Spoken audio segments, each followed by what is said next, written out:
Bienvenue dans Défense Zone, votre podcast spécialisé dans les questions de défense et de sécurité. Chaque semaine, en plus de nos entretiens avec des militaires, policiers, gendarmes, entrepreneurs et autres experts du secteur, nous vous proposons un court résumé des actualités qu'il ne fallait pas rater ces derniers jours. Sécurité civile. Jeudi 8 juin après-midi, 109 pompiers et sapeurs-sauveteurs de la sécurité civile ont embarqué depuis l'aéroport de Marseille-Provence, direction Québec, pour prêter main forte aux pompiers canadiens. En effet, depuis quelques semaines, la province canadienne est ravagée par des incendies, avec encore 160 feux actifs il y a quelques jours. La plupart de ces incendies sont considérés comme hors de contrôle. François Bonnardel, ministre de la Sécurité publique au Québec, a déclaré que la situation était sans précédent et que la plupart de ces incendies étaient d'origine humaine. Le voile orange causé par les incendies a enveloppé plusieurs grandes villes canadiennes et s'est propagé sur des centaines de kilomètres, traversant la frontière avec les États-Unis, allant même jusqu'à New York. Parmi les pompiers mobilisés, outre les sapeurs-sauveteurs des unités d'instruction et d'intervention de la sécurité civile, il y a 5 sapeurs-pompiers des Bouches-du-Rhône et 3 marins-pompiers de Marseille et plusieurs pompiers volontaires. Les Français resteront sur place pendant 3 semaines, ce qui constitue un déploiement sans précédent en termes de durée et de nombre de personnels engagés. Arrivés à Québec, les Français seront chargés d'apporter leur expertise technique, notamment dans la mise en place de contre-feux tactiques et de traitement des lisières et de forestage. Outre les pompiers canadiens, les Français retrouveront sur place leurs homologues américains, australiens, sud-africains, néo-zélandais, espagnols et portugais. Exercice. Il y a quelques jours, l'OTAN a récemment organisé l'exercice Formidable Shield 23 en Atlantique et mer du Nord. Cette opération a rassemblé 10 nations alliées, mobilisant plus de 20 navires, 35 aéronefs et plusieurs unités au sol, comprenant des radars, des systèmes solaires et de l'artillerie mobile, soit un total de plus de 4000 militaires. La Marine nationale a pour sa part déployé la frégate multimission Bretagne et la frégate de défense aérienne Chevalier Paul, aux côtés des détachements 12F et 4F de la flottille aérienne. Les aéronefs de la 12F, avec d'autres unités alliées, ont exécuté des tirs air-sol, des attaques sol-air et des vols à très basse altitude pour simuler l'attaque de force navale. Les marins ont aussi participé à des missions de défense aérienne et de combat aérien rapprochés en Dissimilar Air Combat Training, DACT, avec des avions Typhoon britanniques. De son côté, le détachement 4F a effectué des missions de contrôle aérien, de lutte anti-navire et de commandement et contrôle. Les manœuvres aériennes étaient soutenues par des avions E-2C Hawkeye. Ce déploiement des aéronefs du groupe aéronaval revêt aujourd'hui une importance particulière au moment où le porte-avions Charles de Gaulle vient d'entrer en indisponibilité technique pour plusieurs mois. Plus au nord de l'Europe, la 6e édition de l'exercice ACE pour Arctic Challenge Exercise, co-organisé par la Finlande, la Norvège, la Suède et le Danemark, a quant à elle réuni 14 nations et 3000 participants. Parmi les pays présents, on compte la France, les Pays-Bas, la Belgique, le Royaume-Uni, l'Italie, le Canada, l'Allemagne, la Suisse, la République tchèque et les États-Unis. Cet exercice international a monopolisé 150 avions, dont des Mirage 2000, Rafale, F-35, F-18, F-16, F-15, les JAS-39, des Eurofighters, des KC-135, des E-3F AWACS et Voyager. Les aéronefs étaient répartis sur 4 bases aériennes, Luela en Suède, Orlan en Norvège, Pirkkala et Rovaniemi en Finlande. C'est sur cette dernière, à proximité du cercle polaire arctique, que les détachements français étaient basés. Les 250 aviateurs et 90 marins resteront en Finlande jusqu'au 11 juin, date de clôture de l'exercice. L'armée de l'air et de l'espace a mobilisé 5 Mirage 2000-5 du groupe de chasse 1 de Cigogne de la base aérienne de Luxeuil, 5 Mirage 2000D de la 3e escadre de chasse de la base aérienne de Nancy, ainsi qu'un E-3F AWACS de la 36e escadre de commandement et de conduite aéroportée.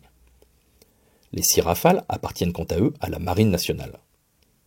Chaque jour, les équipages doivent effectuer 2 missions sur une zone d'opération de la taille d'un tiers du territoire français, ce qui représente un espace d'entraînement 3 fois supérieur à ce que les pilotes ont habituellement à leur disposition. La mission du matin, Shadow Wave, entraîne en local les équipages français avec leurs homologues finlandais sur F-18 et allemands sur Eurofighter. L'après-midi, la Main Wave réunit plus de 100 avions dans des opérations aériennes complexes pour travailler l'interopérabilité entre chasseurs avec des procédures OTAN standardisées. L'un des défis d'ACE 2023 était d'intégrer dans un même scénario des chasseurs de 5e génération comme le F-35 avec des aéronefs plus anciens. À peine cet exercice terminé, l'OTAN continue ses grandes manœuvres aériennes avec l'exercice Air Defender AD-23 qui débutera le 12 juin en Allemagne. Avec 220 aéronefs mobilisés, il sera le plus grand exercice aérien de l'histoire de l'OTAN. 24 forces aériennes aligneront des avions de combat, dont environ une centaine pour l'Air National Guard américaine, qui testera sa réactivité en cas de crise majeure en Europe. Cette immense flotte alliée sera déployée dans le nord de l'Allemagne pour protéger l'espace aérien des pays de l'Alliance Atlantique, sans pour autant trop s'approcher des frontières russes, selon le chef d'état-major de l'armée de l'air allemande. Si les chasseurs français étaient fortement engagés pour ACE 2023, leur présence sera plus limitée en Allemagne avec un unique E-3F à Wax. En cause, la mobilisation de l'armée de l'air et de l'espace pour l'édition 2023 de l'exercice Pégase, qui consiste à projeter des moyens sur de très longues distances. En effet, à la fin du mois de juin, 10 Rafales, 5 avions de ravitaillement en vol MRTT et 4 avions de transport A400M se rendront en Malaisie en 48 heures, avant de participer à l'exercice américain Mobility Guardian. Gendarmerie nationale. Les gendarmes de Marseille et du Vaucluse ont mis fin à un trafic international de stupéfiants qui fournissait plusieurs départements du sud de la France. Près de 2 tonnes de résine de cannabis ont été saisies à la suite d'une enquête de près d'1 an. Cette opération fait suite à une précédente affaire de trafic de cocaïne appelée No Name, qui a permis une nouvelle enquête visant un individu récemment libéré de prison. Les investigations ont révélé l'organisation de convois de type Go-Fast, reliant des hubs d'approvisionnement situés dans différentes régions, alimentant ainsi les cités de plusieurs départements. Des liens ont également été établis avec des ressortissants français installés en Espagne, d'où provenait la résine de cannabis. L'opération a mobilisé près de 200 gendarmes et a abouti à l'interception d'un semi-remorque contenant 1,4 tonnes de cannabis et à l'arrestation de 14 personnes. Au total, 2 tonnes de cannabis, 1,5 kg de cocaïne, des armes, des véhicules, des objets de luxe et de l'argent ont été saisis. Les autorités estiment que cette opération permettra de ralentir l'approvisionnement des points de vente de drogue dans certains quartiers de Marseille et d'autres villes de la région. Royaume-Uni. En 2010, le Royaume-Uni a décidé d'équiper ses futurs porte-avions, les HMS Queen Elizabeth et HMS Prince of Wales, de catapultes et de brins d'arrêt pour exploiter des avions F-35C. Cependant, en raison de contraintes budgétaires et techniques, le programme F-35B a été relancé, ce qui a conduit à revenir aux plans initiaux sans les catapultes électromagnétiques. D'ailleurs, actuellement, la Royal Navy évalue le drone mâle Mojave de General Atomics pour une utilisation potentielle à bord de ses porte-avions. Mais lors du Combined Naval Event 2023, un officier britannique a évoqué le projet Ark Royal, qui vise à transformer progressivement les porte-avions en configuration Catobar.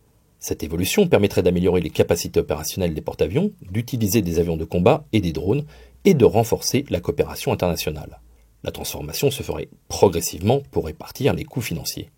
La configuration Catobar, pour rappel avec catapulte et bras d'arrêt, faciliterait également l'utilisation de futurs drones aériens de la Royal Navy et éventuellement de drones aviateurs américains MQ-25 Stingray. Des options alternatives aux catapultes électromagnétiques sont également envisagées.